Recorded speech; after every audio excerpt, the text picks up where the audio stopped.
Carnaval, o maior espetáculo da Terra, e Pelé, com certeza são as maiores referências culturais do nosso Brasil. Mas você conhece a história do Carnaval? Vamos conhecer um pouquinho? Essa festa Carnaval, que vem do latim carnivale, o adeus à carne, é proveniente de vários povos pagãos. Alguns povos do norte europeu festejavam a virada do inverno para a primavera. Para afugentar os dias frios e escuros, comia-se e bebia de tudo, podendo-se fazer tudo para festejar a fartura e afastar os maus agouros do inverno. E alguns usavam máscaras para não serem reconhecidos, fazendo tudo aquilo que era proibido nos outros dias. E muitos povos tinham suas festas específicas, como por exemplo, o festival de Dionísio na Grécia Antiga, a festa do vinho, a festa do teatro. Lupercalia na Roma Antiga, uma festa pastoral, festejando a fartura, a fertilidade e afastando maus espíritos e purificando a cidade. A Saturnália, também em Roma Antiga, festejando o deus Saturno. As Sacélias na Babilônia. Essa era, sem dúvida, uma grande festividade da alegria. E nesses dias os papéis eram invertidos. Homens vestiam-se de mulheres, mulheres vestiam-se de homens, escravos de senhores, senhores de escravos. Os prisioneiros se vestiam de reis, e essas faixas se generalizaram tanto que mesmo depois do cristianismo, essa festa perdurou-se por algum tempo. A Igreja Católica tentou por várias vezes acabar com essa festa, afinal eram festas pagãs.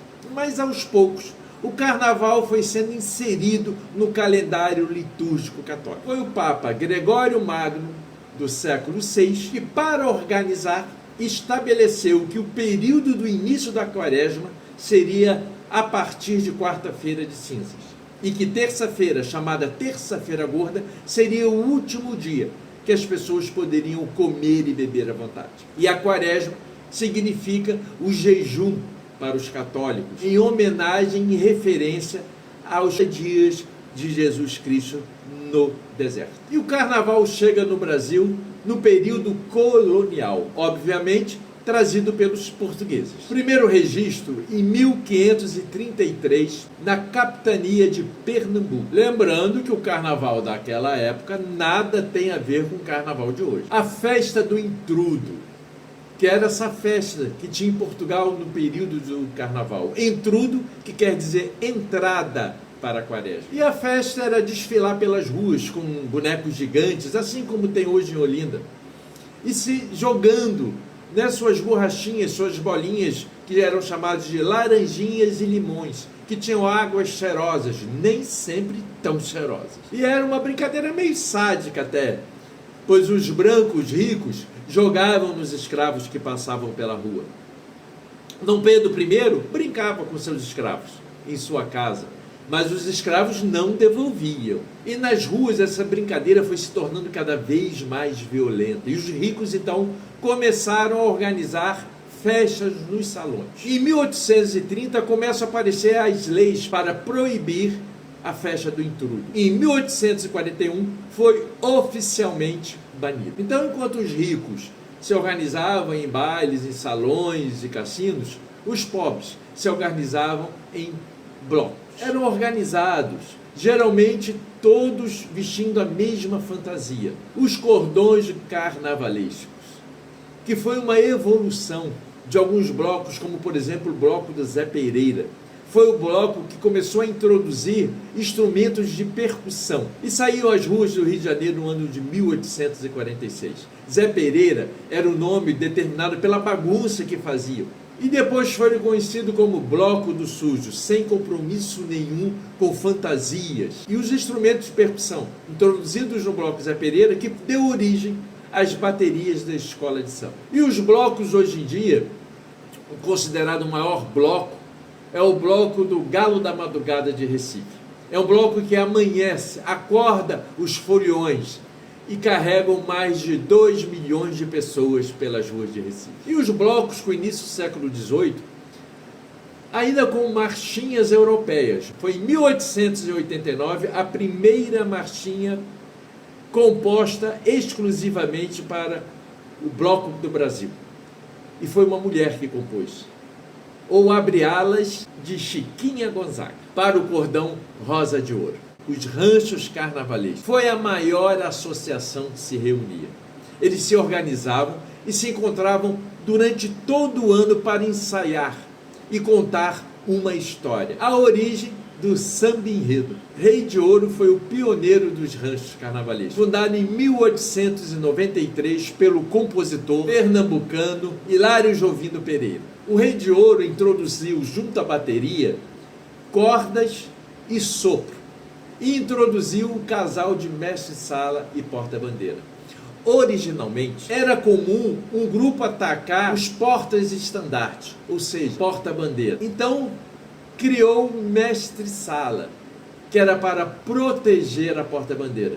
Geralmente eram lutadores de capoeira e traziam um leque para esconder a navalha. E em 1928, algumas pessoas se desentenderam com os ranchos e se reuniram na Rua Estácio de Sá, número 27, no Rio de Janeiro. Entre eles estava o compositor Ismael Silva, que sugeriu que o grupo deveria ser muito mais do que um rancho, uma academia, uma escola do samba, a Escola de Samba. E essa escola de samba levou o nome de Deixe Falar. E leva o nome de escola também porque nesta rua em frente havia uma escola. E afinal, aquele grupo estava ali fazendo o quê? Ensinando samba.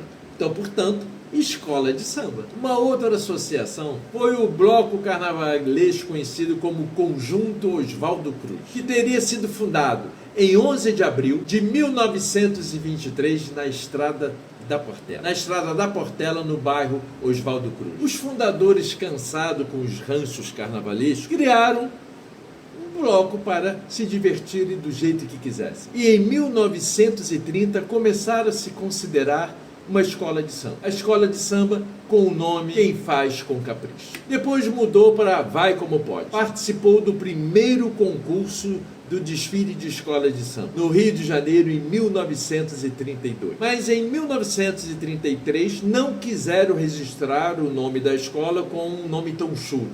Então resolveram batizar com o nome da estrada da onde se localizava. E assim surgiu a Portela. A Portela, junto com a Estácio de Sá, a antiga Deixem Falar, e a Mangueira, são considerados os fundadores dos desfiles das escolas como é hoje, com alegorias, comissão de frente, samba enredo, fantasias relacionadas ao enredo.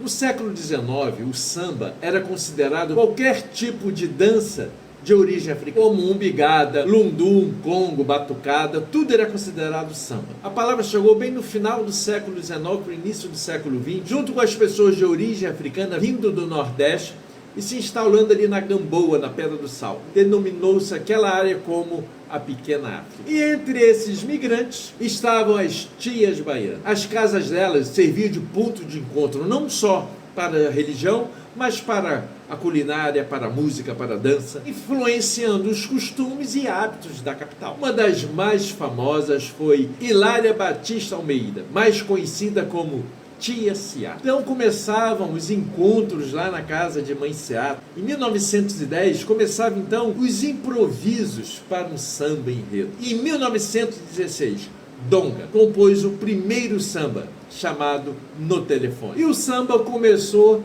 a dominar os blocos, os ranchos. E assim é um pouquinho da história do carnaval. A todos que vão brincar, que aproveitem a alegria, divirtam com juízo, com cuidado. Você que vai viajar, cuidado com a estrada. E você que vai só descansar, descanse, revigore-se. E voltemos para a próxima semana com muito vigor e alegria. E que o carnaval seja apenas de alegria e fantasia. E que a realidade seja muito feliz.